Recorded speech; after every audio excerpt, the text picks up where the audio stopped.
Oke, Pak Wagiran, untuk tepat waktu mungkin kita bisa admit semua orang ya, supaya tepat waktu. Siap. Oke, Putri. silakan teman-teman. Aku admit ya, Teh ya?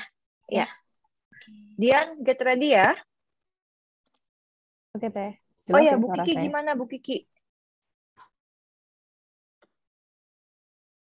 Sekiranya berhalangan hadir, kamu langsung stated ya, Bu Kiki secara tiba-tiba dipanggil oleh DPR.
Apakah bisa kita mulai, Pak Wagiran, atau mau menunggu Ibu dia terlebih dahulu?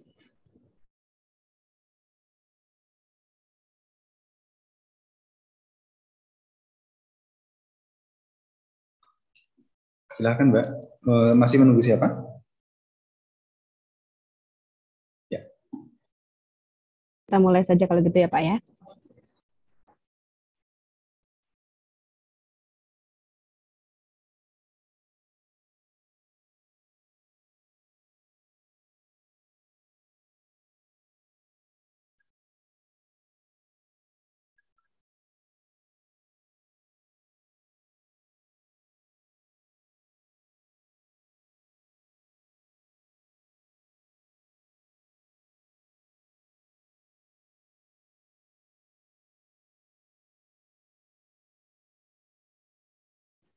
Baik, kalau gitu saya mulai. Assalamualaikum warahmatullahi wabarakatuh. Shalom Om Swastiastu, Namo Buddhaya, salam kebajikan. Salam sejahtera bagi kita semua. Yang terhormat Ibu Direktur Belmawa, Dr. Insinyur Kiki Yuliati MSc, beserta jajaran, seluruh jajaran petinggi perguruan tinggi, koordinator perguruan tinggi, dosen pembimbing lapangan, serta adik-adik mahasiswa yang menyaksikan melalui live YouTube. Alhamdulillahirrahmanirrahim, pada siang hari ini, dalam keadaan sehat walafiat, kita bisa mengikuti kegiatan sosialisasi, pembekalan kampus pengajar, untuk dosen pembimbing lapangan dan koordinator PT. Sebelum kita memulai kegiatan pada siang hari ini, kita akan berdoa terlebih dahulu menurut kepercayaan masing-masing. Berdoa dipersilakan.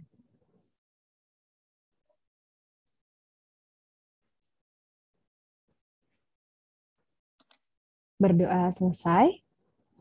Terima kasih.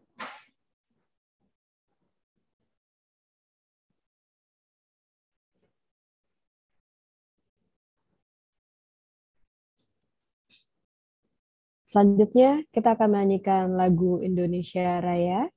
Kepada seluruh hadirin, dimohon untuk mengikuti kegiatan ini dengan khidmat untuk menyanyikan lagu Indonesia Raya bersama.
Baik, terima kasih. Selanjutnya, untuk pembukaan pada sosialisasi pelaksanaan kampus pengajar angkatan 3 tahun 2021, sehendaknya akan disampaikan oleh Ibu Kiki Yuliati, selaku PLT Direktur Belmawa Direktorat Pendidikan Tinggi, Riset dan Teknologi Kemendikbudristek. Namun, beliau saat ini tiba-tiba dipanggil oleh DPR karena sedang melakukan konsinyering dalam waktu yang bersamaan dan mengkonfirmasi untuk keterlambatan hadir.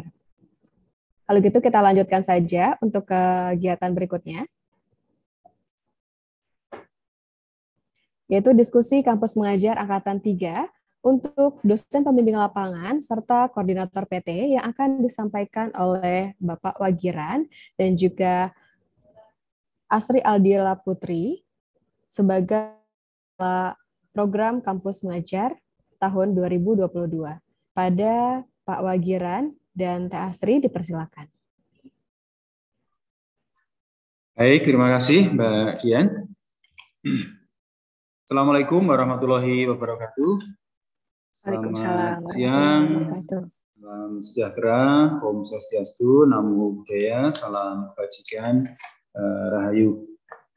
Yang sangat kita hormati Ibu Dr. Insinyur Kiki Juliati MSc, selaku PLT Direktur Pelmawa, yang nanti akan membersamai kita, Bapak Ibu semuanya, karena saat ini bersamaan juga sedang rapat dengan DPR, juga Bapak Ibu pimpinan perguruan tinggi yang ada di seluruh Indonesia, Bapak Ibu koordinator perguruan tinggi untuk program kampus mengajar, dan juga Bapak Ibu dosen pembimbing lapangan, juga mungkin ada adik-adik mahasiswa yang juga mengikuti kegiatan ini, dan juga teman-teman dari kampus mengajar. Ini ada Mbak Asri dan juga teman-teman semuanya yang hadir di sini. Pertama, bersyukur kepada Allah SWT, Tuhan Yang Maha Esa, atas karunia-Nya pada siang ini kita bisa hadir dalam kegiatan diskusi tentang pelaksanaan program kampus mengajar angkatan ke-3 tahun 2022. Ya, ini diskusi dengan Bapak Ibu koordinator PT dan dosen pembimbing lapangan. Yang pertama juga perlu kami sampaikan apresiasi dan penghargaan yang luar biasa kepada Bapak Ibu semuanya dari perguruan tinggi, koordinator perguruan tinggi, dan juga Bapak Ibu dosen pembimbing lapangan yang sudah meluangkan waktunya, mengalokasikan waktunya untuk hari ini, dan terutama untuk bersama-sama dengan kita semuanya untuk bersama-sama nanti mengimplementasikan program kampus mengajar angkatan ke-3 untuk memfasilitasi adik-adik mahasiswa kita supaya memiliki bekal yang lebih ya daripada program-program atau di waktu yang lalu. Bapak, Ibu, dan teman-teman semuanya, di kesempatan ini saya dan nanti Mbak Asri akan menyampaikan bahan diskusi terlebih dulu ya. Bahan diskusi terlebih dahulu tentang kampus mengajar angkatan ke-3 nanti kita sampaikan, meskipun kemarin juga sudah kita sampaikan secara informal ya, sehingga mungkin hari ini agak lebih singkat, mungkin nanti juga akan lebih banyak diskusi-diskusi karena kita sudah berinteraksi ya Bapak Ibu, meskipun interaksinya melalui Telegram, melalui sistem, dan sebagainya. Nah, saya akan menyampaikan secara singkat terkait dengan program kampus mengajar angkatan ke-3 untuk Bapak Ibu DPL dan koordinator PT. Karena saat ini adik-adik mahasiswa kita ini sedang mengikuti pembekalan ya, pembekalan hari kedua. Nah, sekarang ini kita siapkan paralel ya Bapak Ibu, jadi mahasiswa kita siapkan, kemudian Bapak Ibu di kampus kita siapkan, kemudian juga nanti kita juga persiapan untuk menyiapkan di lapangan. Nanti ada koordinator, ada di LPMP, ya, kemudian juga ada Dinas Pendidikan Kabupaten Kota, dan juga nanti di sekolah penempatan. Ya. Kemudian ini di tim kampus mengajar, ini untuk kampus mengajar angkatan ke-3, dan berikutnya ini semakin lengkap ya Bapak Ibu. Saya yakin sudah berkomunikasi, berkoordinasi dengan teman-teman semuanya, dengan Mbak Asri, dengan Mbak Dian, dengan Mas Oktan, Mas Sena, lalu juga dengan Mbak Vines dan lain-lainnya. Ini semuanya sudah berkomunikasi, berkoordinasi dengan kita semuanya. Saya akan menyampaikan terlebih dulu ada 3 hal yang sebagai bahan penyamaan persepsi ya Bapak Ibu dan kita semuanya. Pertama adalah terkait dengan pelaksanaan dari kampus mengajar angkatan ke-3.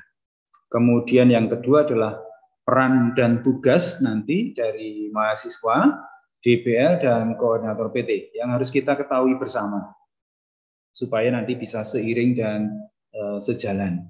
Kemudian yang ketiga nanti terkait dengan administrasi dan keuangan. Ini yang juga sangat penting. Saya kira sudah dimulai ya dengan Bapak Ibu di koordinator PT untuk mengkomunikasikan atau juga mengecek mahasiswanya dan membuat SPTJM untuk nanti kita cairkan uang saku 2 bulan pertama, kita cairkan nanti sebelum adik-adik mahasiswa kita berangkat, gitu ya. Sehingga nanti ini menjadi hal yang perlu kita cermati. Pertama, Bapak Ibu, kalau dari sisi program ya, bahwa kampus mengajar ini merupakan salah satu kegiatan dari mengajar di sekolah sebagai bagian dari kebijakan Merdeka Belajar Kampus Merdeka, ya, terutama untuk hak belajar 3 semester di luar prodi. Ini kita fasilitasi, ini untuk memberikan hak belajar ini 1 semester ya, untuk supaya membekali adik-adik mahasiswa kita dari semua program studi itu dengan multi skill ya, sehingga menjadi bekal nanti kalau memasuki dunia kerja. Ya, khusus untuk kampus mengajar, ini adik-adik akan menjadi partner guru dan sekolah ya, untuk menumbuhkan kreativitas guru dan sekolah, terutama juga mengatasi dampak pandemi, terjadinya learning loss, dan meningkatkan literasi dan numerasi. Dan ini penting dan bisa dilakukan oleh semua mahasiswa. Kampus mengajar angkatan ketiga, Bapak Ibu, sudah kita umumkan ada 22.000 mahasiswa yang kita beri kesempatan ya untuk mengabdi sekaligus belajar ya di SD maupun SMP. 22.000 sudah kita umumkan, Bapak Ibu, ini menyisihkan ya dari 36.400-an. Jadi semangat yang luar biasa dari adik-adik mahasiswa. Ini lebih dari 36.000 ya, 36.400-an, ini kita ambil 22.000 karena memang keterbatasan tempat, sehingga betul-betul mohon Bapak Ibu bisa menyampaikan ke mahasiswa bahwa adik-adik mahasiswa ini sudah menyisihkan teman-temannya yang betul-betul ingin mengikuti itu, termasuk mungkin ada beberapa yang saat ini belum mengajukan mengklik persetujuan, ini masih kita harapkan hari ini ya bisa melakukan itu. DPL ada 4.400, juga dari sekitar 6.600-an yang mendaftar, Bapak Ibu. Kemudian koordinator PT ini lebih dari 500 perguruan tinggi. Dan juga nanti akan kita tempatkan di 3.454 SD dan 946 SMP. Ya, sehingga ini betul-betul menjadi program yang sangat baik untuk belajar sambil berdampak di sini ya Bapak Ibu. Ini semboya yang kita dapatkan di lapangan. Kemudian Bapak Ibu untuk manfaat, saya kira ini Bapak Ibu sudah mencermati ada di panduan bagi mahasiswa tentu untuk mendapatkan multi skill sebagaimana tujuan dari hak belajar 3 semester di luar prodi ya MBKM. Kemudian nanti juga akan kita berikan pengakuan ya adik-adik ini akan kita hargai jasa baiknya itu nanti sebanyak 20 SKS. Di kampus nanti Bapak Ibu bisa melakukan pengakuan ya, baik ekivalensi maupun nanti mata kuliah tambahan. Bagi sekolah juga demikian, ini sangat-sangat penting bukti hadirnya kampus dan Bapak Ibu dosen di lapangan ya, karena ada pandemi, ada learning loss, ada keperluan untuk literasi numerasi sebagai basis kemajuan generasi kita. Demikian juga bagi siswa SD dan SMP. Ini memastikan bahwa proses pembelajaran ini tetap berlangsung, tidak terjadi kehilangan generasi, tidak terjadi loss learning, dan juga literasi numerasi sebagai bekal dasar generasi kita itu tetap terjamin.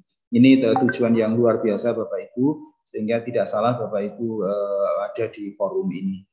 Kemudian terkait dengan pelaksanaannya Bapak Ibu, saat ini ya Bapak Ibu, kita berada pada periode prapenugasan, ya.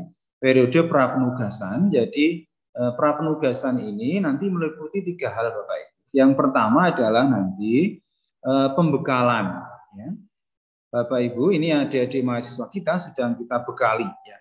Jadi kita bekali supaya nanti begitu terjun ke lapangan, ini mendapatkan bekal yang cukup. Ya. Tidak tanggung-tanggung pembekalan ini kita adakan baik sebelum penerjunan maupun nanti pas penerjunan juga masih kita bekali. Setelah itu nanti, setelah kita bekali, nanti akan melakukan yang pertama adalah dengan Bapak Ibu DPL nanti berkomunikasi atau Bapak Ibu DPL nanti mengantarkan mahasiswa ke Dinas Pendidikan Kabupaten Kota untuk izin memberitahu untuk penugasan di sekolah masing-masing.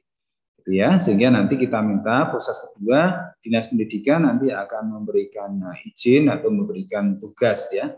Setelah itu proses ketiga, Bapak Ibu dosen pembimbing lapangan bersama-sama dengan mahasiswa nanti datang ke sekolah ya untuk mengantarkan penerjunan.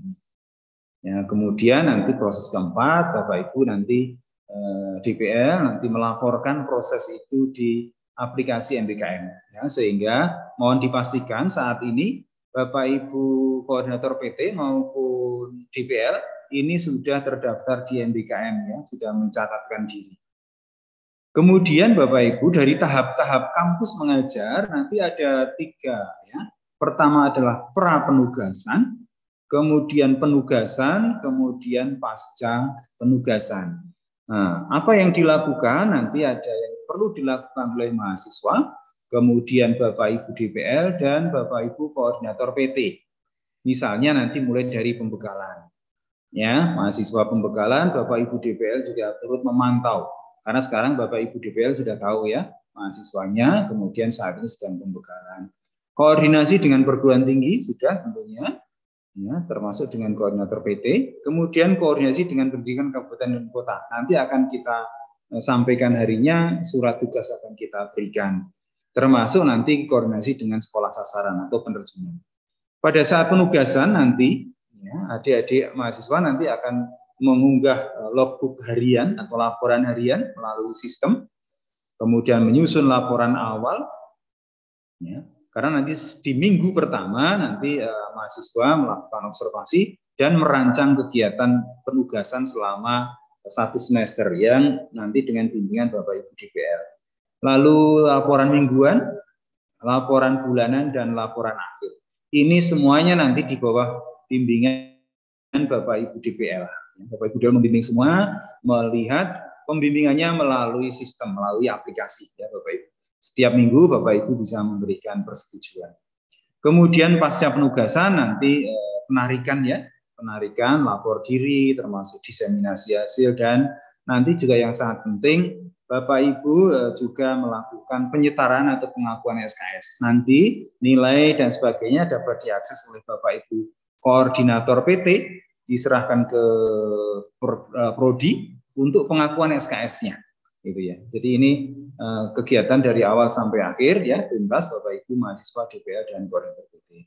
Pembekalan sudah kita berikan Bapak Ibu, kita rancang kurikulumnya ini betul-betul memberikan pembekalan yang cukup ya, baik dari sisi pengetahuan, dari sisi keterampilan, maupun kita siapkan dari sisi kepribadian atau soft skill-nya ya. Jadi pembelajaran sudah kita siapkan sehingga mahasiswa dari prodi apapun, pendidikan atau non kependidikan, semuanya ini akan memiliki bekal yang cukup ya Bapak Ibu.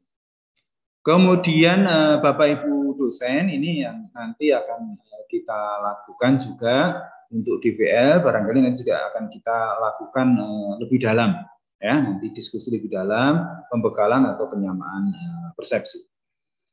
Kemudian Bapak Ibu penugasan mahasiswa nanti ada di buku panduan dan buku pegangan ya Bapak Ibu. Intinya ini hasil kegiatan, hasil perbaikan juga dari proses kampus mengajar yang lalu gitu ya Bapak Ibu. Jadi penugasan mahasiswa ini sekarang lebih terukur ya, terukur dan tujuannya jelas pasti, yaitu untuk peningkatan literasi dan numerasi.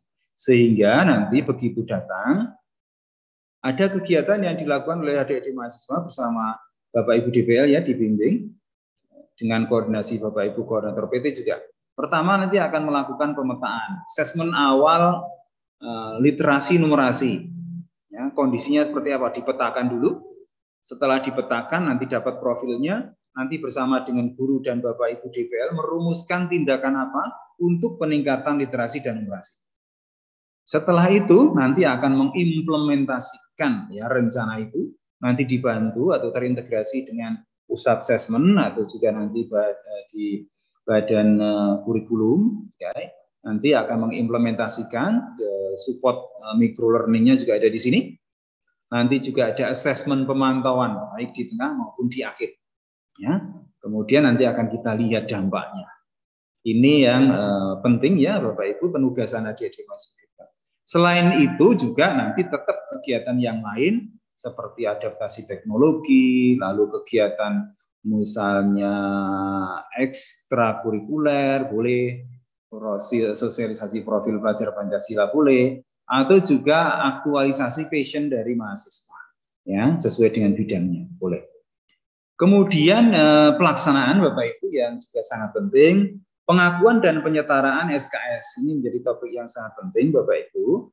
Nah, kami sampaikan kampus mengajar angkatan ketiga terkait dengan penyetaraan SKS ini tidak membuat hal baru, tidak membuat aturan baru, tetapi mengimplementasikan regulasi yang sudah ada Bapak Ibu. Jadi regulasinya sudah ada, panduannya sudah cukup ya.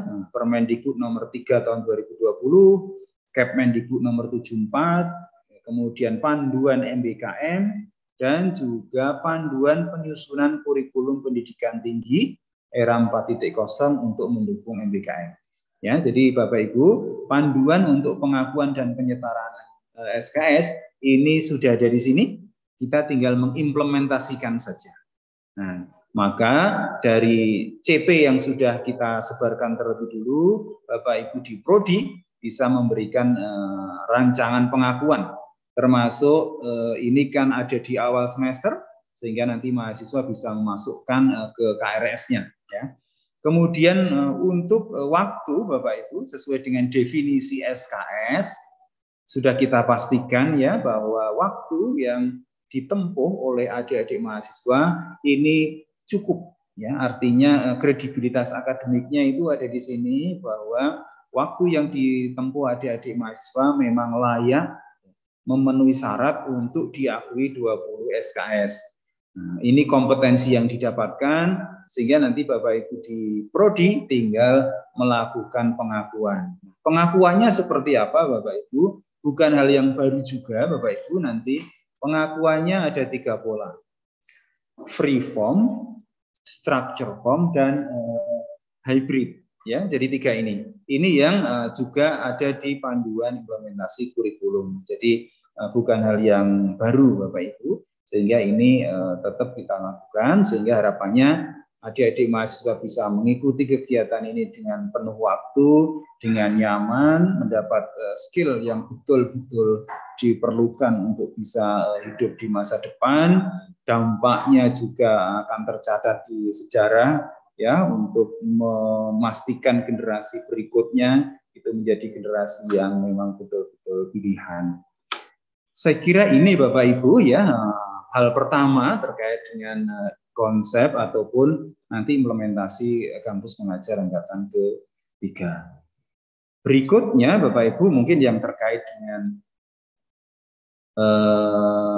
peran mahasiswa, kemudian nanti administrasi keuangan, ini akan dilanjutkan oleh Mbak Asri ya Bapak Ibu. Jadi nanti di kampus mengajar untuk koordinator ya, nanti yang akan mengelola program ini, nanti saya bersama-sama dengan Mbak Asri ya, sehingga nanti Bapak Ibu akan banyak berinteraksi dengan saya dan juga dengan Mbak Asri dan juga tim-tim yang lainnya. Terima kasih, silahkan dilanjutkan Mbak Asri. Baik, terima kasih Pak Wagiran. Assalamualaikum warahmatullahi wabarakatuh. Salam sejahtera bagi kita semua, Bapak, Ibu, dan teman-teman sekalian. Saya akan melanjutkan diskusi pada siang hari ini terkait dengan kampus mengajar angkatan 3. Sebelumnya saya akan memberikan informasi terlebih dahulu nih Bapak Ibu terkait dengan peran dari masing-masing stakeholders yang terlibat di dalam kampus mengajar angkatan 3. Saya mulai dengan teman-teman mahasiswa. Sebagaimana kita ketahui bersama, mahasiswa yang menjadi peserta kampus mengajar akan berkolaborasi dengan guru. Artinya akan menjadi partner guru dalam pelaksanaan pembelajaran baik tatap muka maupun secara jarak jauh online dalam pembelajaran literasi dan numerasi. Kami mohon sekali bantuan kepada DPL ketika berkoordinasi dengan sekolah sasaran untuk menginformasikan bahwa mahasiswa yang terjun ke lapangan ini bukan sebagai pengganti guru. Berdasarkan informasi dan juga data yang kami dapatkan dari implementasi kampus mengajar sebelumnya, ada perbedaan persepsi terkait hal ini, Bapak Ibu. Jadi, beberapa guru di lapangan berpikir bahwa kampus mengajar berarti mahasiswa yang mengajar di kelas. Nah, ini harus diinformasikan ya oleh Bapak Ibu DPL. Kemudian, sebagaimana diinformasikan oleh Pak Wagiran, teman-teman mahasiswa yang turun ke lapangan ini akan membantu untuk adaptasi teknologi, khususnya untuk pembelajaran jarak jauh. Selain itu juga mahasiswa bisa mendapatkan kesempatan untuk mengaktualisasikan dirinya sesuai dengan passion-nya, kemudian sesuai dengan bidang pendidikannya. Jadi yang diterima di kampus mengajar Angkatan 3 ini tidak hanya teman-teman mahasiswa dari prodi kependidikan, tapi ada juga dari akademik dan juga dari vokasi. Selanjutnya, teman-teman mahasiswa yang turun ke lapangan juga akan menjadi agen perpanjangan tangan dari Kemendikbudristek untuk mensosialisasikan produk pembelajaran seperti kurikulum darurat, kemudian modul pembelajaran lainnya, portal rumah belajar, dan juga untuk promosi profil pelajar Pancasila. Selanjutnya yang paling penting, dari teman-teman mahasiswa ini menjadi duta edukasi perubahan perilaku di masa pandemi. Selanjutnya, mahasiswa akan berkolaborasi dengan pihak sekolah untuk mendukung di bidang administrasi dan manajerial sekolah. Untuk teman-teman mahasiswa yang menonton di YouTube nih, jangan khawatir karena kalian semua akan mendapatkan semuanya di dalam pembekalan. Jadi teman-teman mahasiswa akan dipersiapkan dengan berbagai training supaya siap turun ke lapangan ketika masa penugasan nanti. Berikut adalah kegiatan untuk mahasiswa selama masa penugasan. Jadi mohon dicatat tanggalnya nih, teman-teman mahasiswa akan mulai bertugas tanggal 28 Februari 2022. Jadi teman-teman sekarang kan sudah mulai untuk pembekalan dari 24 Februari, kemudian akan berakhir di 24 Januari hingga 24 Februari. Di masa penugasan nanti juga ada training-training atau pembekalan secara asinkronus untuk teman-teman mahasiswa. Ketika masa penugasan dimulai dari 28 Februari, teman-teman mahasiswa akan diminta untuk melakukan assessment awal terlebih dahulu, kemudian membuat laporan awal. Dan ini perlu diunggah pada laman MBKM. Jadi ada jadwal tetap yang harus diperhatikan oleh teman-teman mahasiswa. Informasi ini semua ada di dalam buku saku yang akan segera diberikan kepada mahasiswa. Kemudian sebagaimana diinformasikan oleh Pak Wagiran, ada beberapa laporan yang harus dipersiapkan oleh teman-teman mahasiswa. Yang pertama yaitu logbook harian. Artinya teman-teman mahasiswa harus mengisi logbook harian di laman MBKM dari Senin sampai dengan Sabtu. Diharapkan paling lambat hari Minggu sudah mengisi logbook harian dan juga laporan mingguan. Karena nanti teman-teman dari DPL, Bapak Ibu sekalian, perlu untuk mereview dan juga approve laporan harian serta mingguan dari teman-teman mahasiswa. Ketika kami sharing session dengan teman-teman mahasiswa, banyak banget nih yang nanya, bagaimana kalau misalnya tempat atau lokasi penugasan kami itu jauh dari tempat yang ada sinyalnya. Jadi kami memberikan waktu kepada teman-teman mahasiswa yang ditempatkan di lokasi yang tidak ada sinyal setiap hari, bisa datang ke lokasi tersebut untuk mengunggah laporan harian dan juga mingguan di setiap hari Sabtu ataupun hari Minggu. Selanjutnya, mahasiswa diwajibkan untuk melakukan sharing session dengan DPL itu 2 kali seminggu. Kemudian di akhir minggu keempat, teman-teman mahasiswa ini wajib melakukan penilaian mandiri atas performanya di dalam kegiatan kampus mengajar, kemudian juga memberikan penilaian terhadap teman sejawat. Artinya teman satu tim yang ditempatkan di satu sekolah. Adapun penilaian dari guru pamong dan juga DPL ini akan didapatkan di akhir masa penugasan. Jadi dimulai pada minggu ke-18, teman-teman mahasiswa akan mendapatkan penilaian dari guru dan DPL. Oleh karena itu, kami berharap teman-teman DPL untuk memastikan catat nih ya tanggalnya, jangan sampai ada keterlambatan untuk memberikan penilaian akhir kepada mahasiswa. Nanti teman-teman dari guru sekolah juga akan mendapatkan akun di laman MBKM untuk dapat memberikan penilaian secara online kepada mahasiswa. Terakhir, untuk teman-teman mahasiswa nanti juga akan diminta untuk mengevaluasi program. Akan ada angket yang dapat diunduh di laman MBKM, kemudian juga memberikan evaluasi terhadap DPL-nya. Nah, ini satu pembelajaran dari KM sebelumnya untuk memastikan di KM-KM sebelumnya ini DPL-nya bisa masuk lagi atau tidak ke kampus mengajar. Selanjutnya ada tautan testimoni dan juga dokumentasi. Jadi kami meminta teman-teman mahasiswa untuk aktif memberikan testimoni dan juga dokumentasi di sosial medianya, dan ini terakhir dapat diunggah di minggu ke-18. Selanjutnya untuk peran dan tugas DPL. Nah, ini sebenarnya tidak perlu saya jelaskan lagi ya Bapak Ibu sudah tahu tugasnya masing-masing. Saya akan memberikan informasi secara singkat saja. Seperti yang diinformasikan tadi oleh Pak Wagiran, yang pertama DPL diminta untuk memberikan bantuan dalam berkomunikasi dengan Dinas Pendidikan dan juga sekolah sasaran. Selanjutnya, dimulai masa penugasan, DPL wajib untuk melakukan review logbook harian, kemudian laporan mingguan mahasiswa, dan juga memberikan feedback atau umpan balik selama program berlangsung. Selanjutnya, DPL juga tidak hanya berkomunikasi dengan mahasiswa, tapi juga dengan pihak sekolah atau guru pamong. Diharapkan minimal dilakukan 2 kali selama program. Selanjutnya, untuk sharing session dengan mahasiswa bimbingan itu wajib dilakukan 2 minggu sekali, baik secara offline maupun secara online.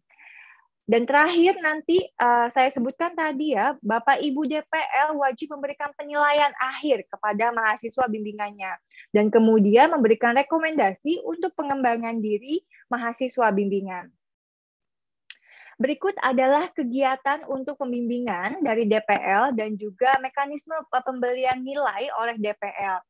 Sebagaimana disebutkan tadi ya Bapak Ibu, untuk feedback laporan awal terhadap mahasiswa, di mana mahasiswa wajib mengunggah di minggu pertama penugasan, maka untuk DPL wajib mereview dan juga memberikan approval di minggu kedua. Kami harapkan bisa dilakukan itu di hari Senin. Selanjutnya juga untuk memberikan feedback terhadap laporan harian mahasiswa, kemudian laporan mingguan mahasiswa. Ini sangat penting Bapak Ibu karena akan berdampak kepada proses pencairan dana adik-adik mahasiswa. Selanjutnya untuk sharing session wajib dilakukan 2 minggu sekali dengan mahasiswa. Untuk laporan bulanan DPL ini wajib diunggah ke laman MBKM setiap awal minggu di bulan berikutnya. Jadi setiap minggu keempat, teman-teman DPL ini diharapkan akan mengunggah laporan bulanan berisi laporan 4 minggunya itu ke laman MBKM. Ini akan berimplikasi terhadap pencairan dana untuk honor DPL. Kemudian ada juga laporan akhir. Jadi laporan akhir ini tidak hanya berisi dengan kegiatan DPL selama masa penugasan, tapi juga ada persetujuan laporan akhir mahasiswa. Dan ini harus diunggah di laman MBKM.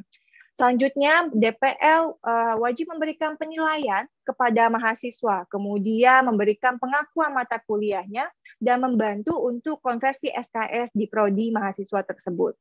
Untuk evaluasi program, DPL diminta untuk memberikan tanggapannya terhadap pelaksanaan program kampus mengajar. Semua ini akan diakomodir di laman MBKM.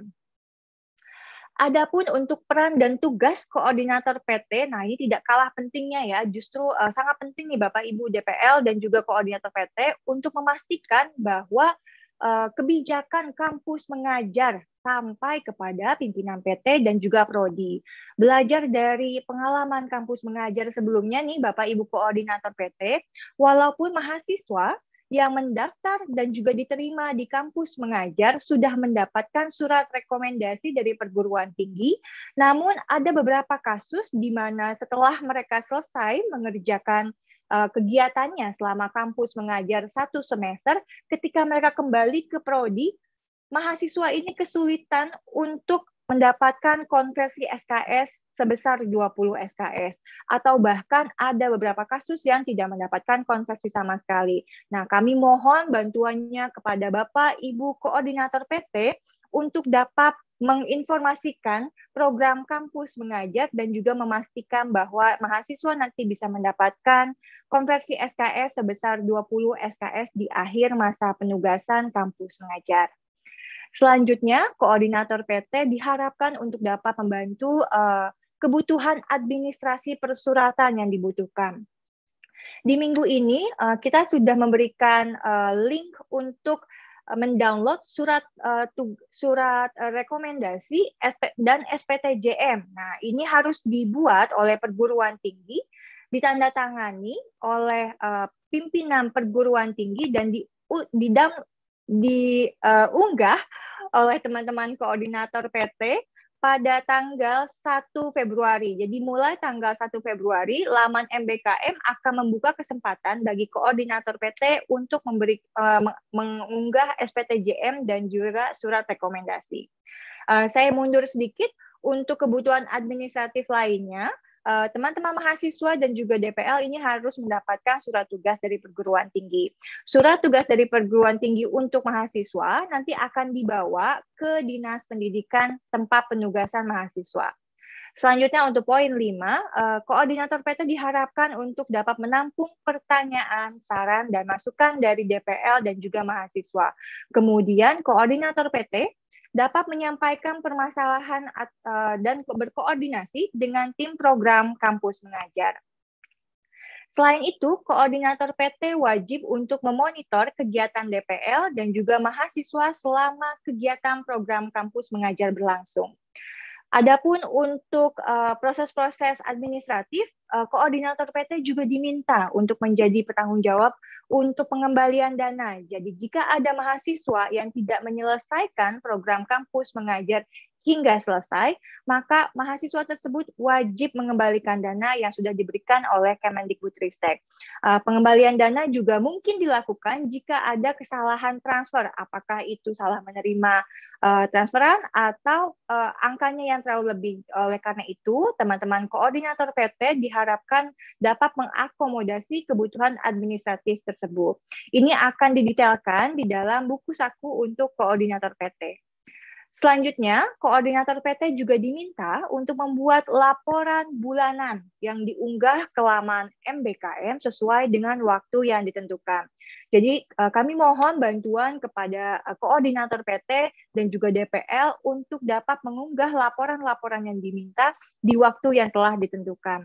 Terakhir, menurut tim program ini sangat penting, koordinator PT untuk membantu dan memastikan adanya pengakuan 20 SKS bagi mahasiswa peserta program kampus mengajar.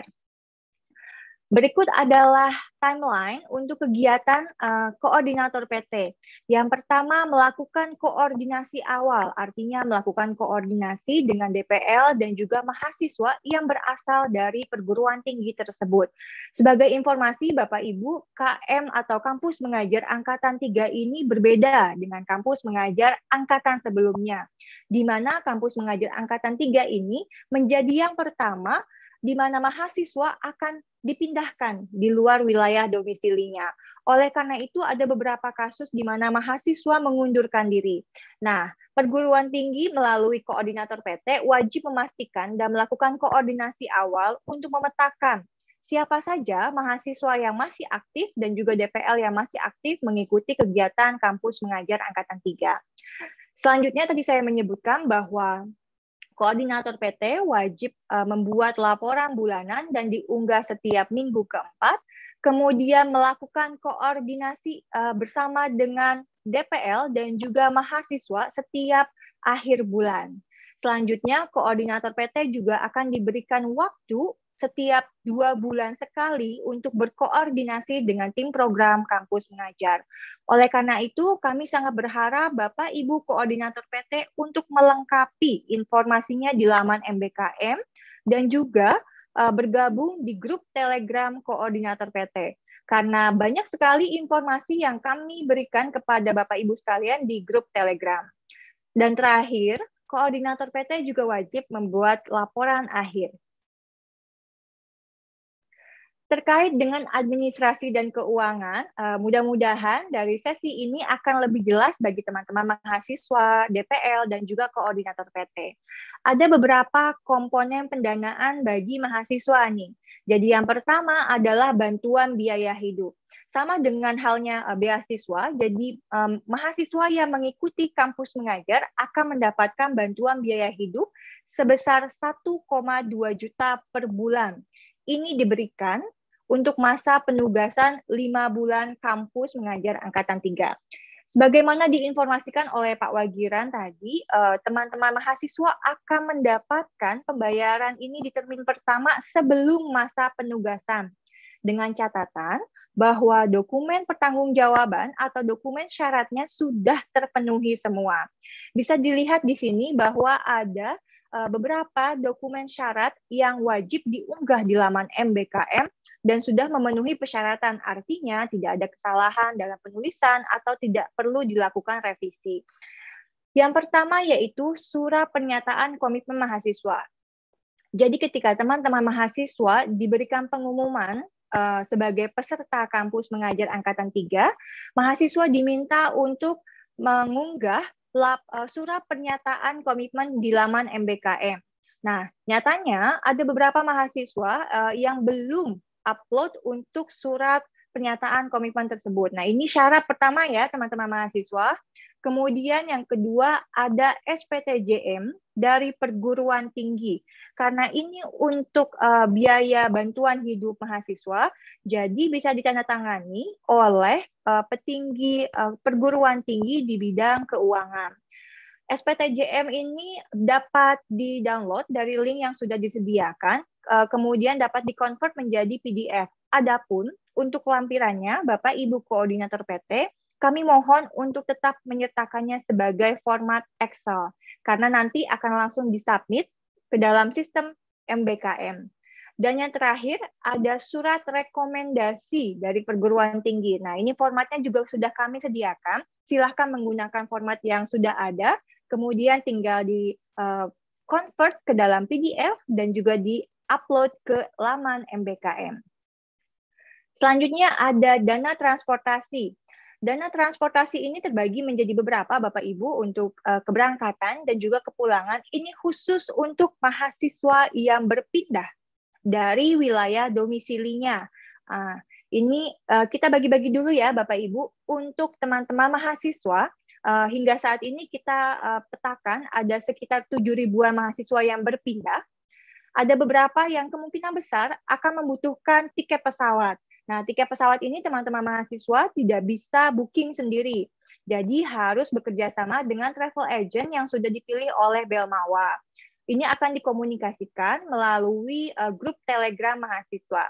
Selanjutnya, untuk dana transportasi di luar yang di-arrange oleh teman-teman travel agent, maka mahasiswa dapat melakukan reimbursement transportasi. Nah, ini akan diberikan at cost, tapi dengan catatan ada dokumen syaratnya. Yang pertama yaitu, ini khusus untuk teman-teman yang terbang, jadi boarding pass tidak boleh hilang. Kalau hilang nanti akan berimbas kepada dana transportasi lainnya ya.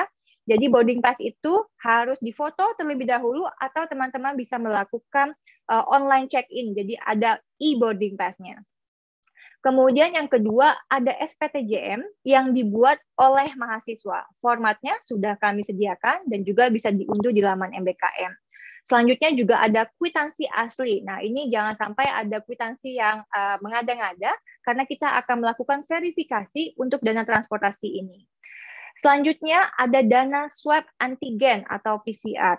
Karena pandemi masih berlangsung, namun kita sudah mulai kegiatan kampus mengajar Angkatan 3, teman-teman mahasiswa boleh untuk melakukan swab antigen atau PCR sesuai dengan kebijakan yang dikeluarkan oleh pemerintah. Misalnya kalau untuk terbang diwajibkan PCR, maka teman-teman mahasiswa dapat melakukan reimbursement setelah sampai ke tempat tujuan, dan ini harus dipastikan kwitansinya asli, kemudian hasil tesnya sesuai dengan nama peserta.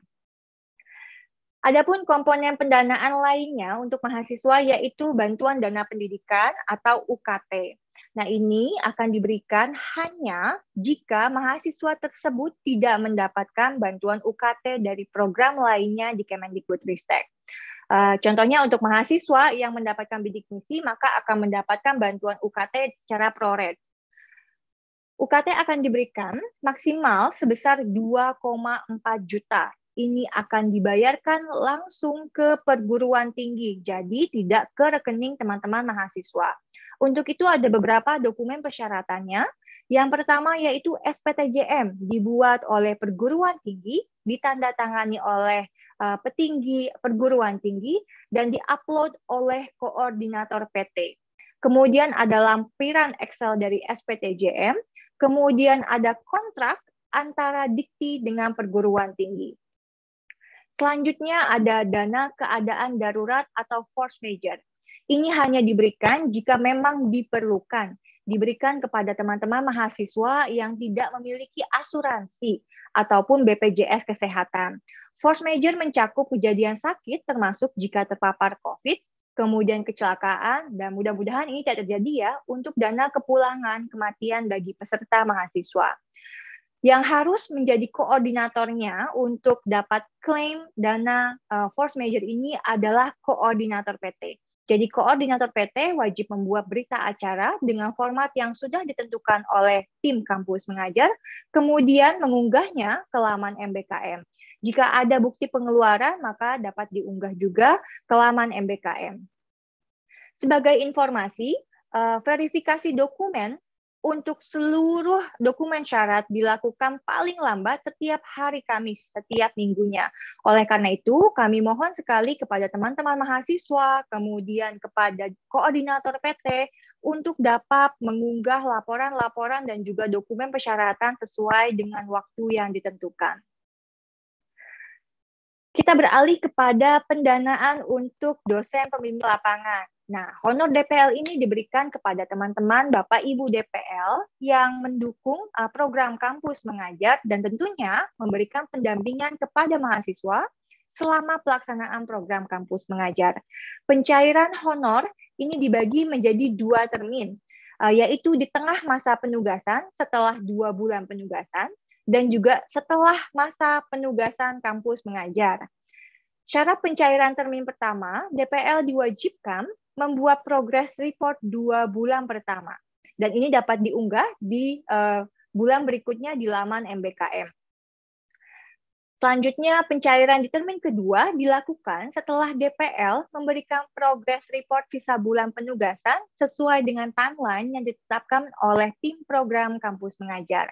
Adapun pembayarannya langsung ditransfer ke rekening pribadi DPL. Dan untuk verifikasi dokumen sama ya Bapak Ibu, untuk timeline-nya dilakukan paling lambat setiap hari Kamis setiap minggunya.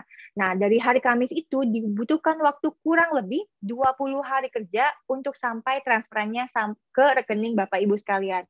Dengan catatan bahwa tidak ada dokumen yang salah atau perlu direvisi. Selanjutnya, pendanaan untuk koordinator PT. Koordinator PT juga akan mendapatkan honor sebagai apresiasi dan juga untuk mendukung kegiatan selama kampus mengajar berjalan. Sama halnya dengan DPL, akan dibayarkan dalam 2 termin, di tengah masa penugasan dan juga setelah masa penugasan.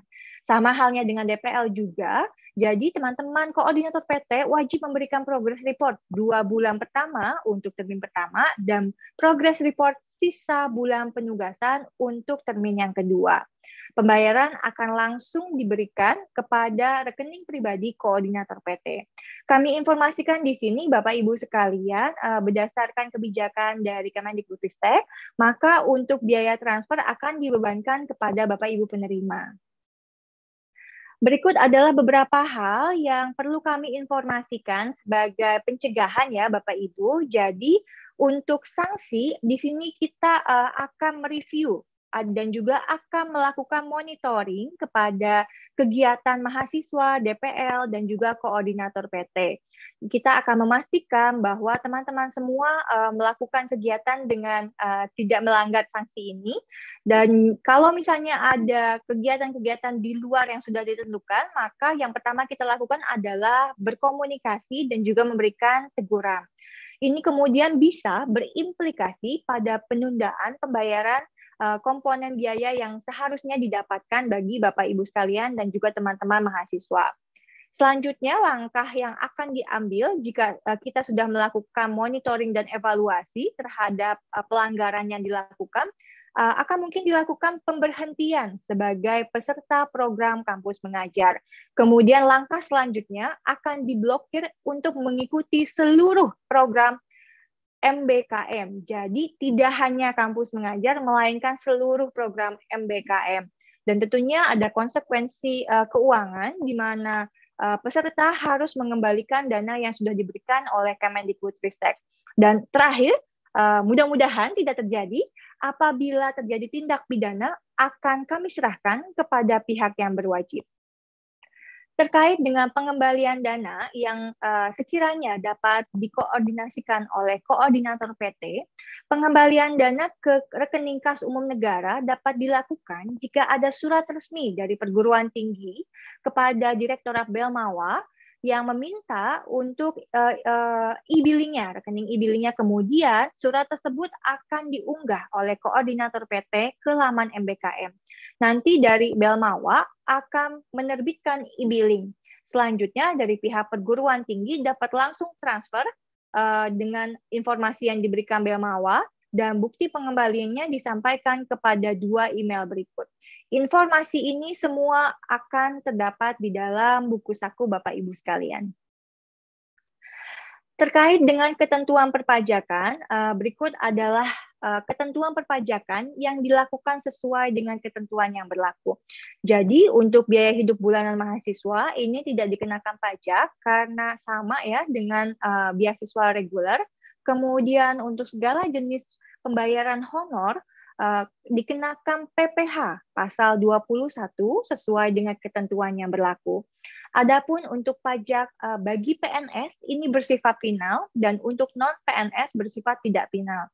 Dengan demikian, penerima dana dari non-PNS diwajibkan untuk melakukan pelaporan pajak secara mandiri.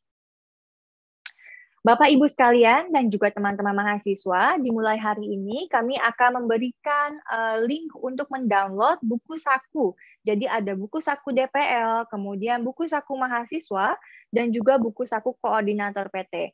Kami berharap buku saku ini dapat memudahkan teman-teman mahasiswa, DPL, dan koordinator PT untuk mengetahui hak dan kewajibannya serta timeline yang ditentukan untuk kegiatan program kampus mengajar Angkatan 3.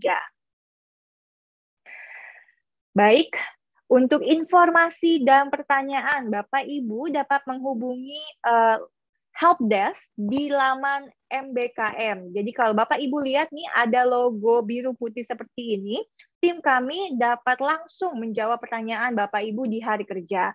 Dan juga mohon bantuannya kepada Bapak Ibu sekalian untuk dapat bergabung di grup Telegram resmi untuk peserta program kampus mengajar.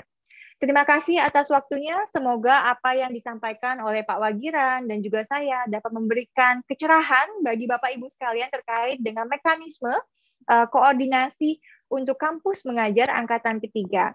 Kami akan berikan kepada moderator untuk masuk ke dalam sesi tanya jawab.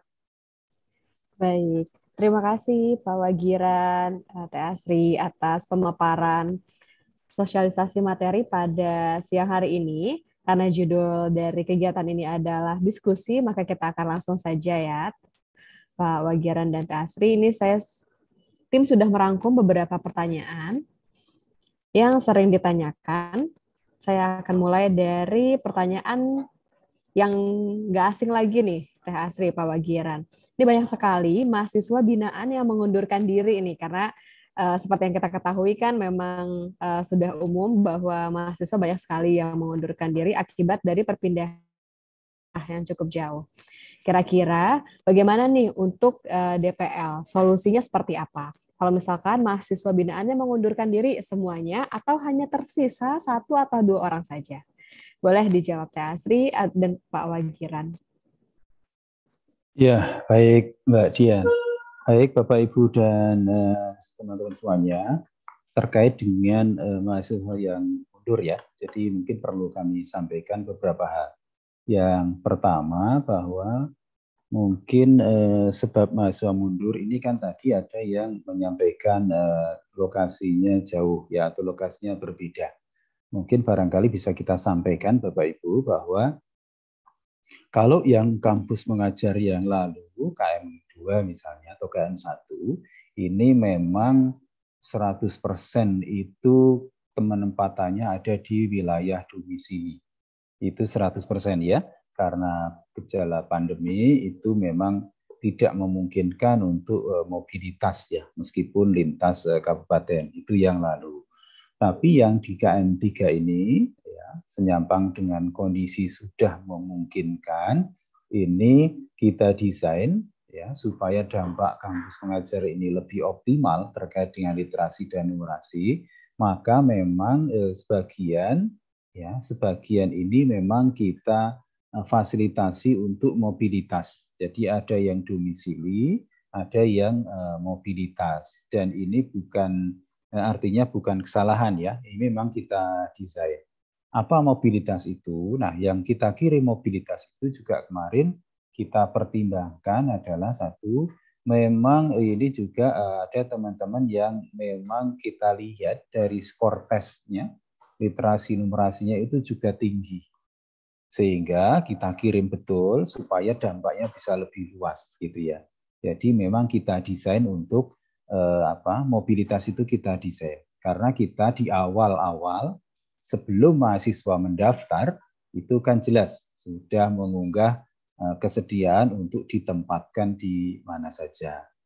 Perguruan tinggi juga sudah memberikan rekomendasi. Nah, ini yang kita pegang ya untuk penempatan ini. Jadi mungkin bisa disampaikan ke adik-adik mahasiswa, barangkali tadi masih ada yang akan mengkonfirmasi ya, karena masih ada waktu mungkin hari ini ya, bisa konfirmasi, klik persetujuan bahwa dipindah itu memang by design ya, untuk supaya dampaknya lebih luas, dan adik-adik yang kita pindah ini kan memang adik-adik yang istimewa gitu ya, istimewa supaya dampaknya bisa lebih luas.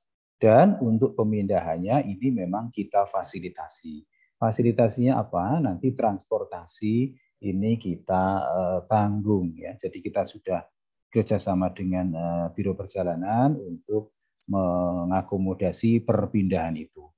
Kemudian nanti untuk mencari akomodasi, nanti akan kita mintakan satu personel dari LPMP. Jadi nanti yang akan mendampingi adik-adik untuk mencari tempat untuk tinggal selama penugasan. Jadi itu ya terkait dengan itu. Nah, sekarang misalnya kalau ada mahasiswa yang mengundurkan diri, ya memang ini kita antisipasi bahwa sejak awal pendaftar itu sudah menandatangani fakta bahwa siap ditempatkan di seluruh wilayah Indonesia. Ya, karena Indonesia itu kan ya kita kan Indonesia juga. Sehingga nanti ini menjadi saya kira akan kita sampaikan ke Bapak Ibu di perguruan tinggi. Nah, terkait dengan itu hari ini dan besok ini akan kita olah ya datanya, sehingga nanti akan kita sampaikan terkait dengan mahasiswa yang bimbingannya jumlahnya 2 seperti apa, Bapak Ibu yang nanti DPL yang bimbingannya mundur seperti apa, tapi mudah-mudahan nanti kembali juga ya mahasiswanya seperti apa.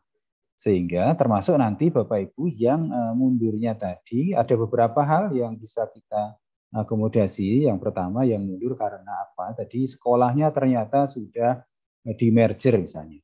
Kemudian tadi juga yang alasan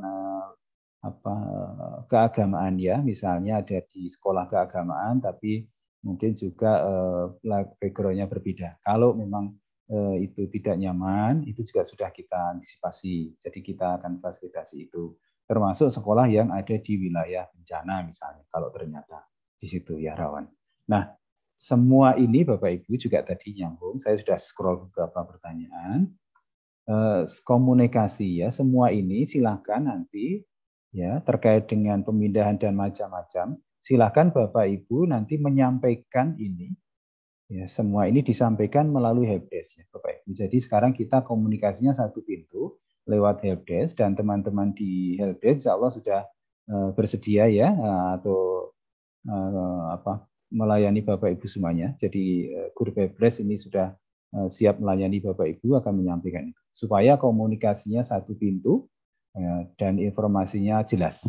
Untuk sementara mohon maaf memang Telegram masih kita buat pasif supaya informasinya betul-betul sampai ke Bapak Ibu untuk komunikasi satu pintu supaya nanti terdaftar, ya, responnya juga terukur, nanti juga informasinya jelas disampaikan ke Bapak Ibu. Mungkin ini Mbak Dian, Mbak Sri bisa menambahkan. Terima kasih.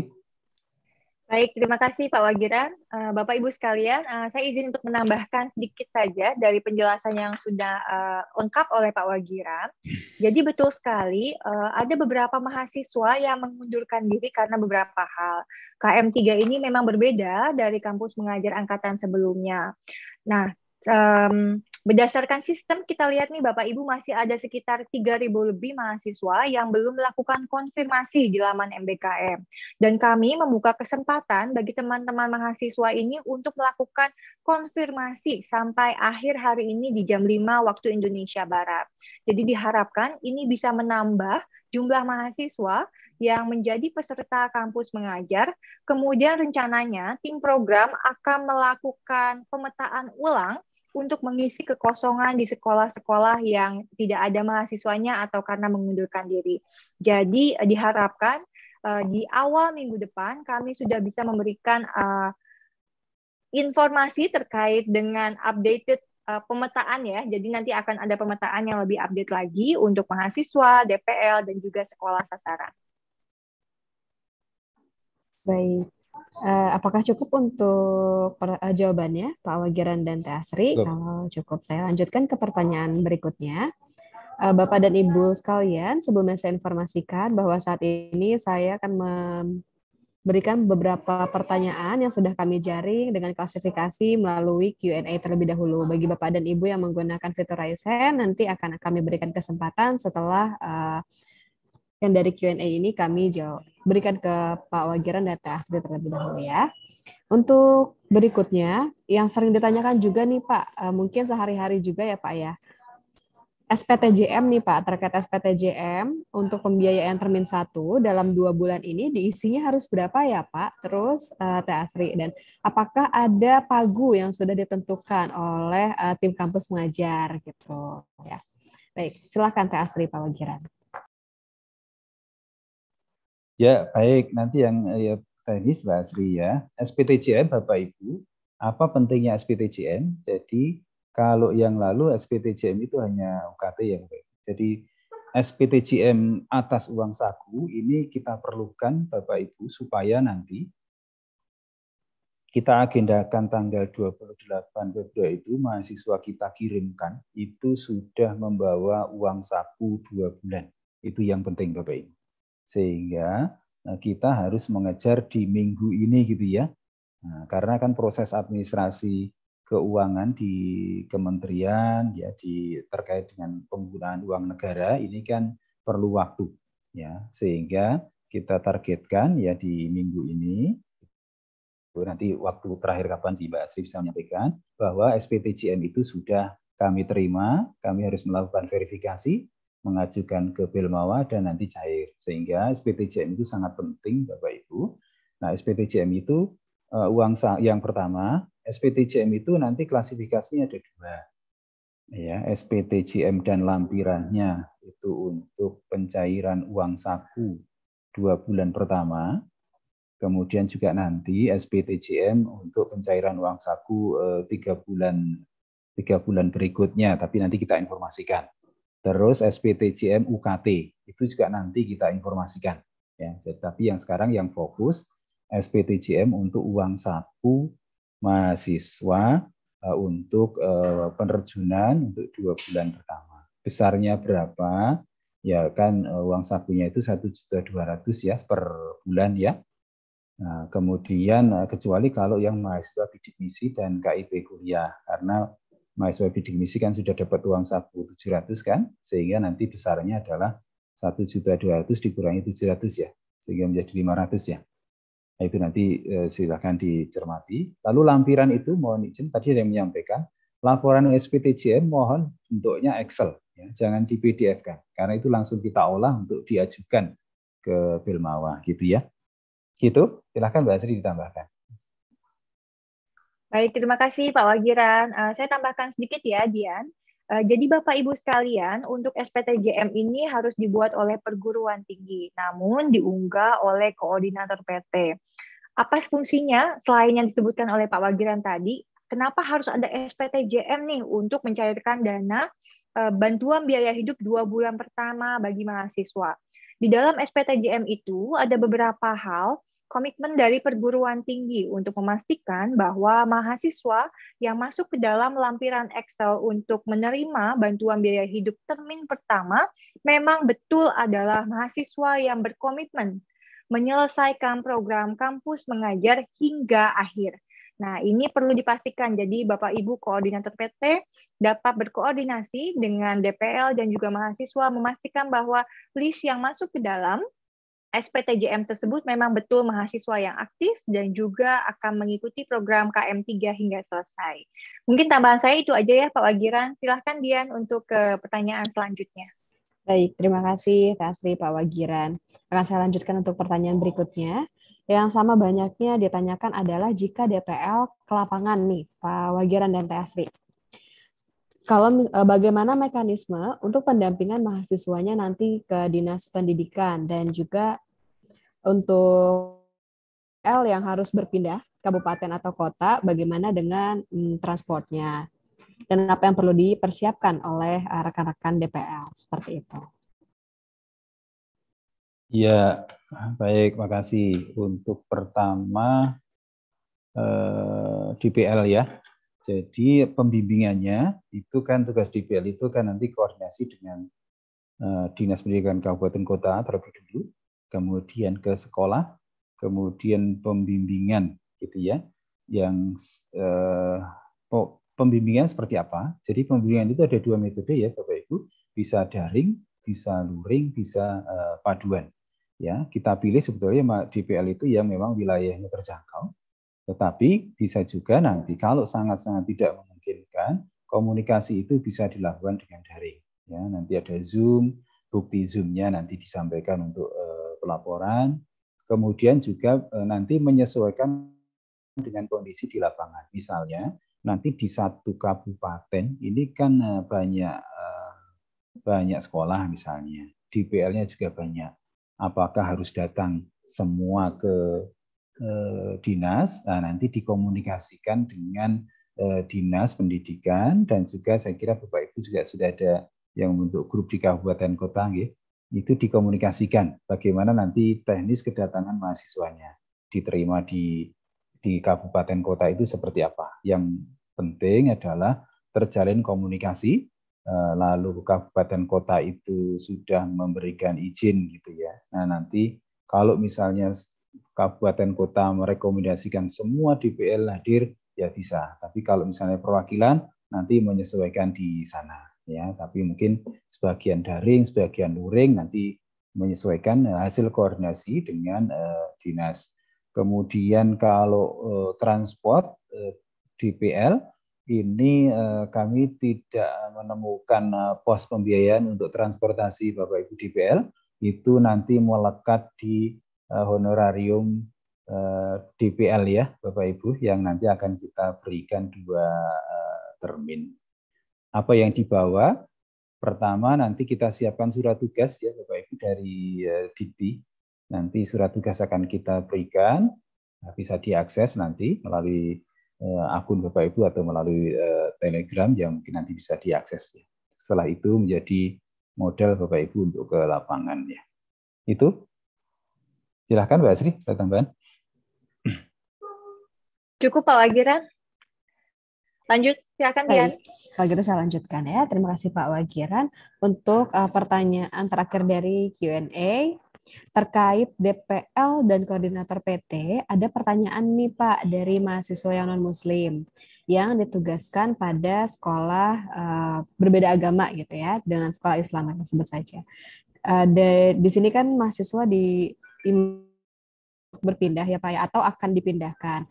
Apakah hal ini menjadi wajib karena ada beberapa mahasiswa yang sudah ditempatkan dekat rumahnya gitu. Jadi kalau dipindah nih malah khawatirnya jadi jauh gitu, Pak Wagiran, Teh Asri. Iya, Iya, untuk yang tadi, mohon maaf ya, berbeda keyakinan misalnya, ada di berbeda agama, lalu ditempatkan di sekolah keagamaan atau seperti apa. Ini kemudian kemarin kan kita menyesuaikan yang penting ini memberi kenyamanan kepada mahasiswa. Apakah betul-betul nyaman, lalu tidak ada permasalahan di situ, mohon dipastikan. Ya, ini kita beri fasilitasi untuk sekiranya tidak nyaman, ini kan kita kemarin mohon bisa melaporkan, menyampaikan. Nanti ini kita berikan kesempatan untuk pindah. Ya, bukan karena apa-apa, tetapi yang aspek pentingnya adalah kenyamanan ya bagi semuanya. Ya, mungkin itu ya. Mbak Asri silakan ditambahkan. Baik, terima kasih Pak Wagiran. Jadi Bapak Ibu sekalian, request atau permintaan untuk perpindahan sekolah dengan alasan yang tadi disebutkan, itu kita akomodir jika teman-teman mahasiswa ini mengajukannya ke help desk gitu. Jadi kalau sekiranya teman-teman mahasiswa tidak bermasalah mengenai hal ini, jadi bisa lanjut saja. Lanjut, silakan Dian. Baik, kalau gitu kita lanjutkan karena masih ada waktu. Saya berikan kesempatan untuk Bapak dan Ibu yang sudah raise hand ya, Pak Asri, Pak Wagiran, untuk bisa menyampaikan langsung pertanyaannya. Di sini saya akan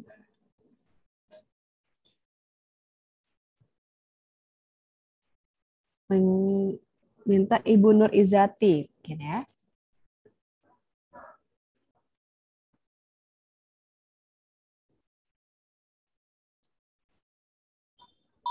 Halo, selamat siang Ibu Nur Izati. Selamat siang Ibu. Ya, silakan Ibu untuk disampaikan untuk pertanyaannya. Baik, terima kasih atas kesempatan ini. Assalamualaikum warahmatullahi wabarakatuh. Saya mau menyampaikan yang pertama, sebenarnya tadi sudah ada yang menyampaikan dalam chat room chat, kemudian sudah ditanggapi oleh Pak Wagiran dan Bu Asri. Namun saya belum mendapatkan sebuah penekanan atau penegasan gitu. Nah, yang pertama itu adalah bagaimana kalau di tempat, Bu Neh bisa kecilkan dikit. Bagaimana kalau di tempat DPL ini ditugaskan, semua mahasiswanya mengundurkan diri. Nah, jadi yang perlu kami dapatkan informasi sekarang penegasannya, apakah kami menunggu untuk kebijakan lanjutnya gitu. Itu yang perlu kami dapatkan penegasan. Jadi kami tidak perlu melakukan lapor helpdesk juga. Kenapa? Karena saya beberapa hari mantengin dari situ tak muncul-muncul.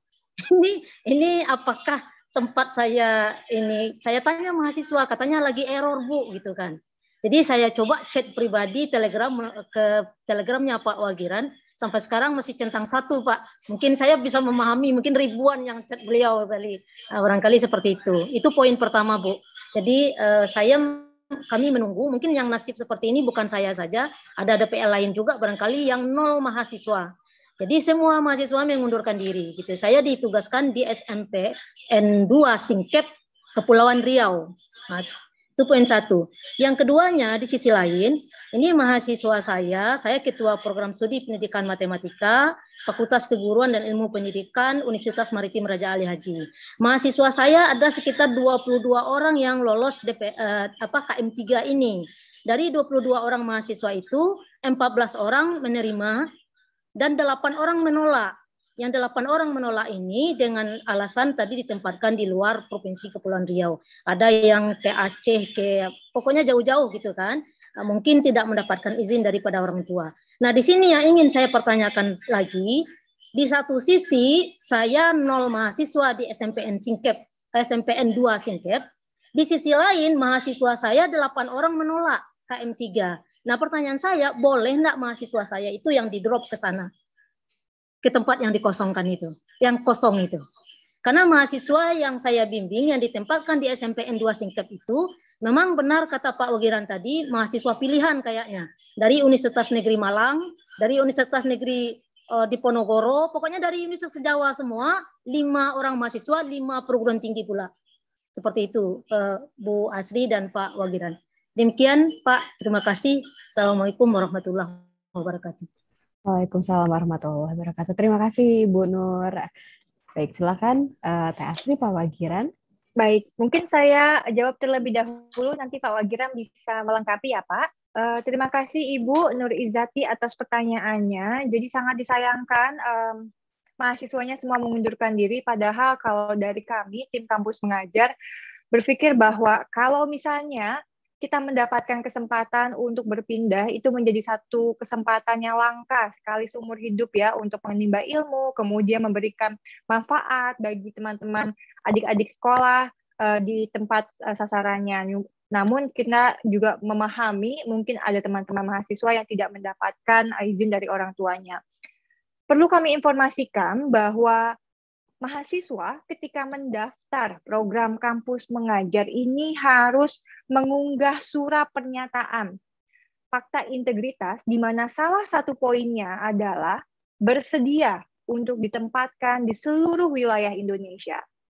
Nah, ini sebenarnya satu hal yang sangat disayangkan dari tim program kampus mengajar. Pada kenyataannya, banyak juga teman-teman mahasiswa yang mengundurkan diri dikarenakan penempatannya di luar wilayah domisili. Ada alasan yang kedua sebenarnya Bapak Ibu yang menjadi alasan banyaknya mahasiswa yang mengundurkan diri untuk kampus mengajar angkatan ketiga. Yang kedua yaitu alasan di mana mereka berpikir bahwa dengan mengikuti program kampus mengajar, mereka juga bisa mengikuti kuliah di perguruan tingginya. Karena perguruan tingginya sudah menjalankan kuliah secara offline atau luring, jadi teman-teman mahasiswa ini bingung bagaimana bisa berkuliah secara luring jika mereka ditempatkan di lokasi di luar wilayah domisilinya. Itu menjadi salah satu hal yang sekiranya dapat diinformasikan atau diperbantukan oleh koordinator PT untuk menginformasikan ke perguruan tinggi dan juga prodinya. Kami informasikan sekali lagi untuk menjawab pertanyaan dari Bu Nur Izzati, bagaimana jika mahasiswanya yang sudah mengundurkan diri itu karena ditempatkan di luar wilayah kepulauan provinsi Kepulauan Riau, ditempatkan di lokasi domisilinya. Nah, Bapak Ibu sekalian, mahasiswa yang mengundurkan diri di laman MBKM, mereka wajib mengunggah surat pengunduran diri dengan materai 10.000 dan ditandatangani oleh mahasiswa tersebut. Dan salah satu poinnya adalah mereka tidak bisa masuk atau meregistrasi ulang kembali menjadi peserta kampus mengajar angkatan 3. Jadi mohon maaf Bapak Ibu kalau teman-teman adik-adik mahasiswa dari perguruan tingginya sudah mengundurkan diri, ini tidak bisa berlangsung lagi untuk menjadi peserta.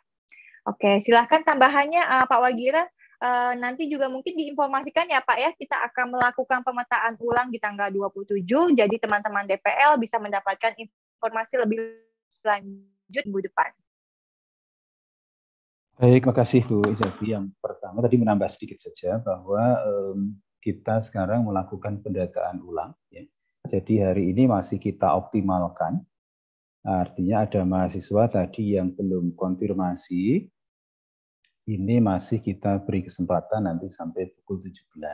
Sehingga mohon Bapak Ibu koordinator perguruan tinggi dan juga Bapak Ibu DPL sekiranya ada mahasiswa yang dinyatakan lolos tetapi belum konfirmasi, ini konfirmasi masih kita buka. Kemudian tanggal 27 besok ini kita mappingkan, kita petakan kembali ya, berapa DPL yang mahasiswanya tadi ada beberapa yang mengundurkan diri, kemudian berapa yang misalnya ada DPL yang beberapa yang tidak ada mahasiswa dan sebagainya, ini akan kita tempatkan kembali atau kita formulasikan kembali. Nanti akan kita umumkan berikutnya. Dan mungkin ini juga menjadi masukan juga ya untuk kampus mengajar berikutnya, karena memang ini kita desain tadi. Ya, kenapa kita pindahkan? Itu karena harapannya ya supaya mahasiswa lebih kaya pengalaman ya. Bisa mengetahui Indonesia gitu ya. Kapan lagi kalau tidak ikut kampus mengajar yang dari Bali bisa ke mana tadi, yang dari Malang bisa ke luar gitu ya, difasilitasi naik pesawat dan sebagainya. Dan juga tentu yang lebih penting dapat memberikan dampak yang lebih luas ke Indonesia, ya. Dan yang lebih penting lagi kan juga nanti menjadi sejarah ya yang dicatat oleh semuanya. Itu saja ya Bapak Ibu. Jadi terkait dengan itu nanti akan kita mappingkan kembali tanggal 27. Kemudian informasi yang masih bisa disampaikan terkait dengan penempatan, silakan bisa disampaikan di helpdesk ya Bapak Ibu. Semua informasi kita lewatkan helpdesk supaya tercatat oleh sistem, ditanggapi satu persatu, gitu ya, supaya tidak tercecer, ya, tidak menjadi terpantau semua. Oke, makasih. Baik, terima kasih Pak Wagiran, Teh Asri. Ya, benar Bapak dan Ibu sekalian. Saya juga pengennya S1 lagi nih sekarang jadinya gitu kan, lihat mahasiswa ternyata bisa berpindah gitu. Pasti Bapak Ibu DPL kalau misalkan sekarang masih S1 ya, dosennya aja aktif gitu, apalagi pas waktu mahasiswa nih. Pasti yakin saya Bapak Ibu pasti daftar juga. Nih ada pertanyaan lagi, Teh Asri dan Pak Wagiran. Saya mau ajak Bu Nurbayani untuk bergabung. Selamat siang, Ibu Nurbayani. Ya, selamat siang. Assalamualaikum warahmatullahi wabarakatuh. Waalaikumsalam. Silakan Ibu untuk pertanyaannya. Iya, terima kasih banyak Bu atas kesempatannya. Ya, kebetulan di kampus kami di Universitas Fajar ada 2 mahasiswa yang diterima untuk lolos KM3 ini. Namun ada 1 di antaranya yang menolak untuk melanjutkan karena lolos juga di MSIB. Nah, yang saya ingin tanyakan, mahasiswa yang menolak tersebut, apakah wajib mengupload surat pengunduran diri? Kalau wajib, diuploadnya di mana? Karena sempat saya konfirmasi kepada mahasiswa tersebut, apakah sudah mengupload surat pengunduran diri, pernyataan pengunduran diri, tapi jawabannya belum. Nah, bagaimana kalau kondisinya seperti itu, Pak Wagiran, Bu Astri? Ya, dan pertanyaan kedua, apakah ketika mahasiswa berkunjung ke kantor dinas pendidikan wajib didampingi oleh koordinator PT atau cukup datang tanpa harus diantar atau ditemani? Ya, mungkin cukup 2 pertanyaan dari saya. Terima kasih banyak Bu Asri dan Pak Wagiran.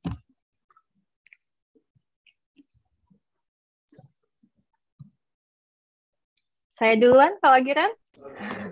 Oke, baik. Terima kasih Ibu Nurbayani dari Universitas Fajar atas pertanyaannya. Saya coba jawab ya Bu ya.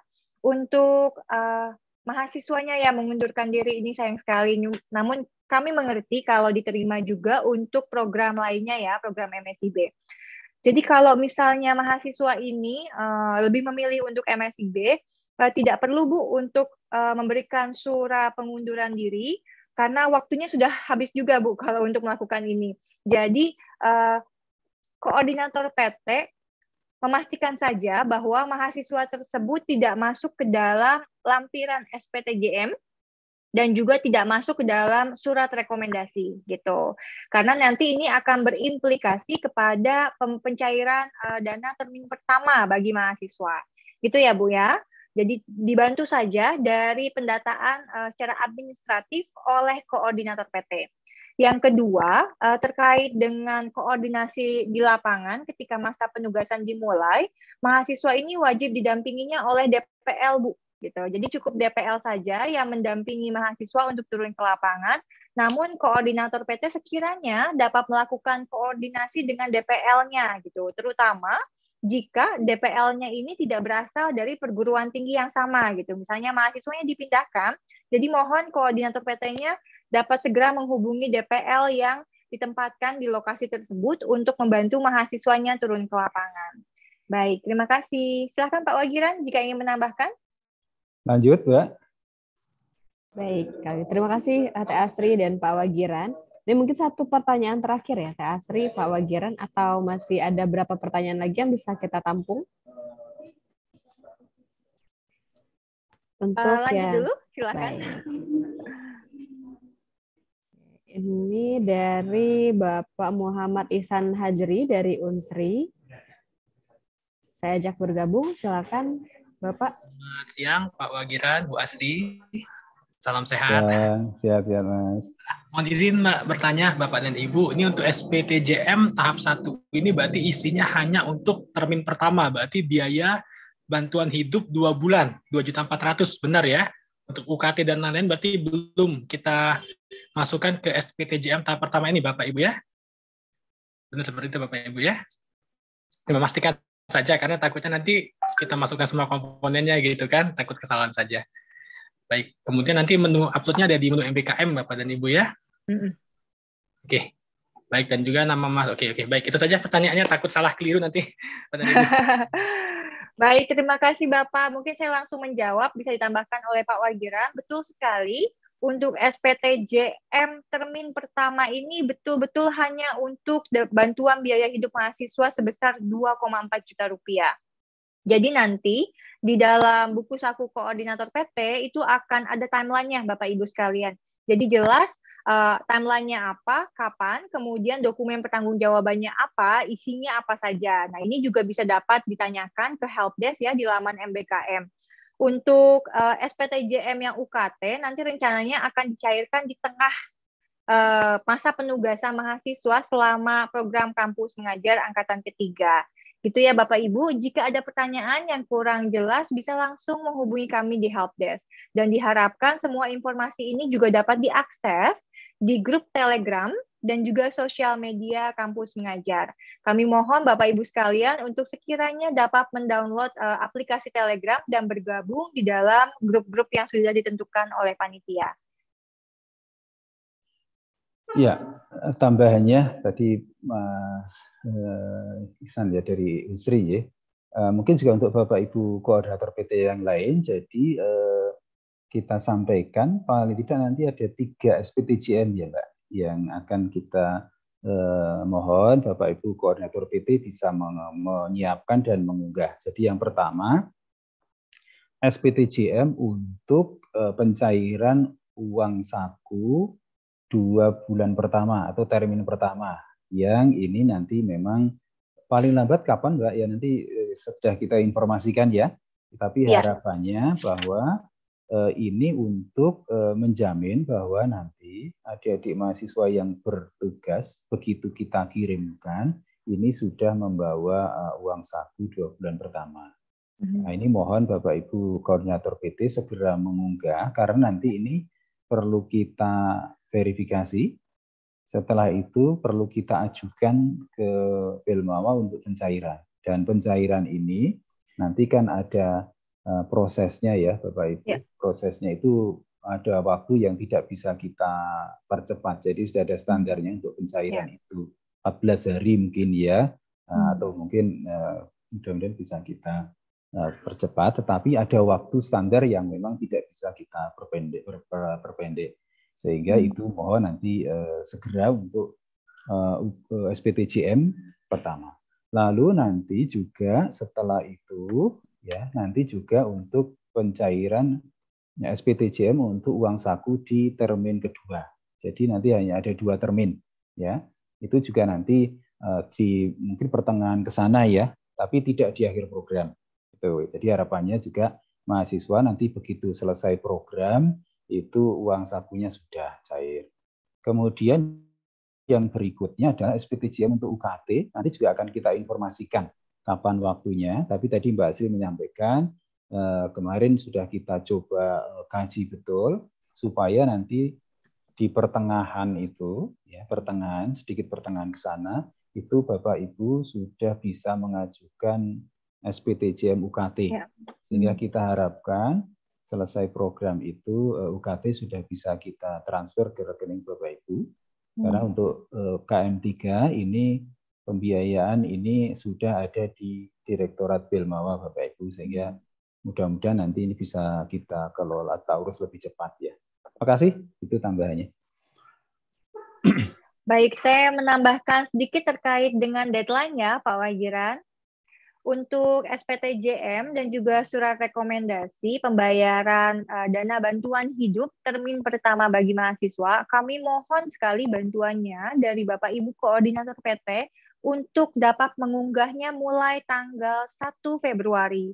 Jadi di laman MBKM kami akan membuka satu kotak ya untuk teman-teman koordinator PT nanti bisa mengunggah atau mensubmit semua dokumen yang ada di situ. Nah, berdasarkan informasi untuk SOP pencairan dana khususnya untuk yang berasal dari APBN dibutuhkan waktu yang cukup lama nih Bapak Ibu, hingga memakan waktu 14 hari kerja dari verifikasi yang sudah dilakukan oleh tim program. Oleh karena itu, kami menghitung sekiranya Bapak Ibu dapat mengunggahnya paling lambat tanggal 4 Februari. Karena nanti kita harus melakukan verifikasi terlebih dahulu. Kalau lancar atau lengkap atau tidak ada yang perlu direvisi, maka bisa langsung diproses. Namun, jika ada yang perlu direvisi, maka nanti akan ada proses komunikasi dengan tim program dan tentunya akan memakan waktu lagi untuk melakukan revisi dan mengunggah ulang ke laman MBKM. Ini akan berimplikasi terhadap mundurnya timeline untuk pencairan dana bagi adik-adik mahasiswa. Sekian, mungkin Bian ada bisa 2 pertanyaan lagi yang bisa kita akomodir ya Pak Wagiran. Baik. Baik, kalau gitu saya lanjutkan untuk pertanyaan berikutnya ya Teh Asri dan Pak Wagiran. Ini saya kembali mengklasifikasikan pertanyaan dari kolom Q&A. Ada pertanyaan dari Ibu Nurbayani, apakah DPL tetap bertugas jika mahasiswanya semua mengundurkan diri? Jadi tadi kan kalau banyak pertanyaan mahasiswanya gimana nih kalau mengundurkan diri? Kalau sekarang DPL-nya gimana nih kalau siswanya nggak ada, mahasiswanya nggak ada? Ya, yang tadi Mbak, yang mahasiswa tidak ada ya DPL ya. Nanti kita petakan lagi yang tadi sudah kita sampaikan ya. Besok akan kita rekap, lalu kita petakan, kemudian kita sampaikan ulang khusus untuk yang tadi beberapa mahasiswa yang mengundurkan diri ya. Jadi itu ya Bapak Ibu untuk DPL dan koordinator PT gitu ya. Baik.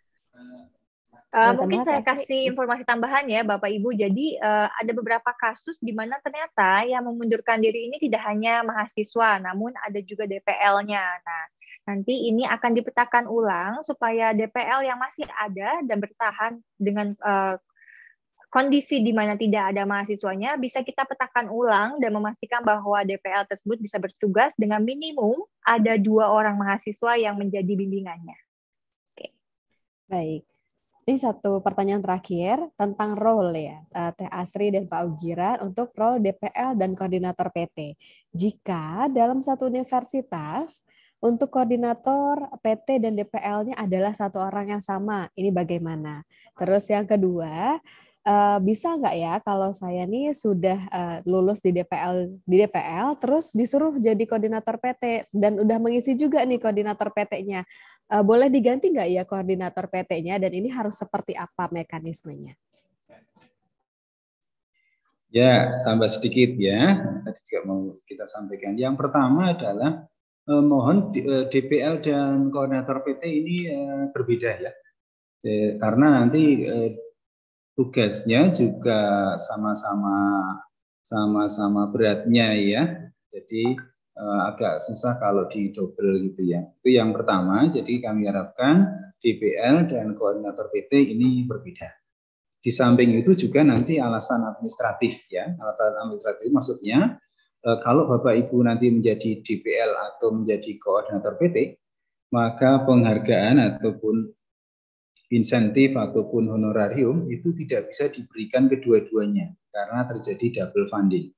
Ya, jadi nanti Bapak Ibu hanya akan mendapatkan salah satu, apakah DPL-nya, apakah koordinatornya. Itu yang kedua.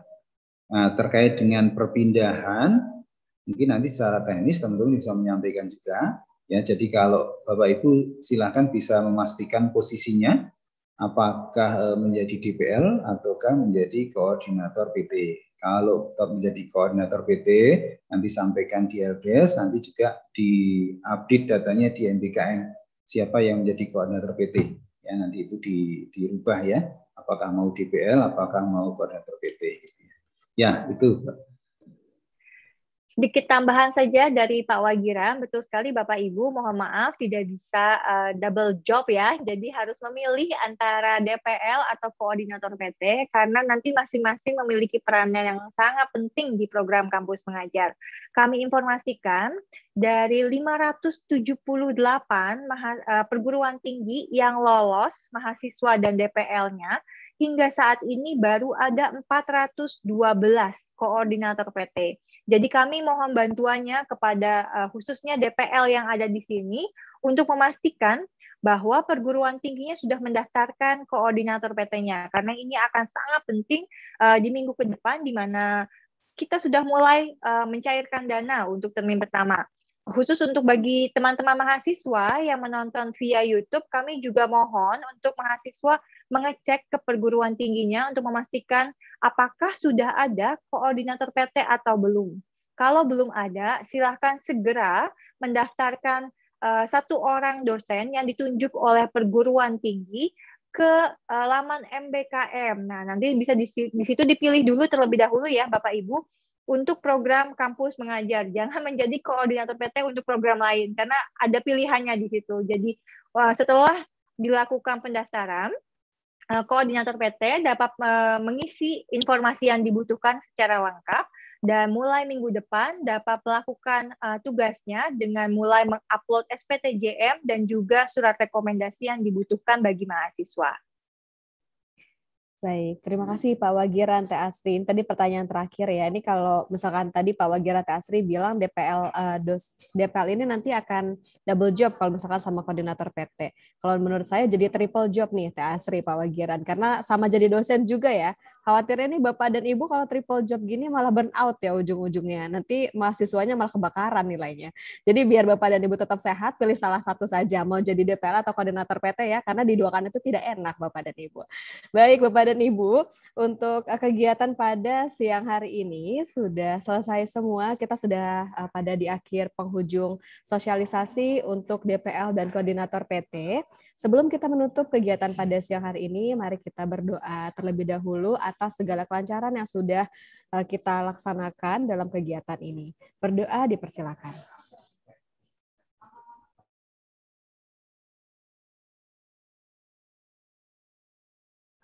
Berdoa selesai. Terima kasih Bapak dan Ibu dosen pembimbing lapangan serta koordinator PT. Kami menginformasikan kembali, silakan Bapak dan Ibu bergabung pada grup Telegram DPL dan juga grup Telegram koordinator PT jika belum bergabung. Dan untuk link SPTJM serta surat rekomendasi sudah diinformasikan melalui kolom chat. Silakan dicek kembali sebelum meninggalkan room Zoom ini. Kalau begitu, saya Dian selaku moderator kegiatan pada sosialisasi DPL dan koordinator pada siang hari ini 26 Januari 2022 pamit undur diri. Terima kasih. Wassalamualaikum warahmatullahi wabarakatuh. Shalom, Om Santi, Santi Om. Waalaikumsalam warahmatullahi wabarakatuh. Terima kasih Bapak Ibu sekalian. Terima kasih Bapak Ibu.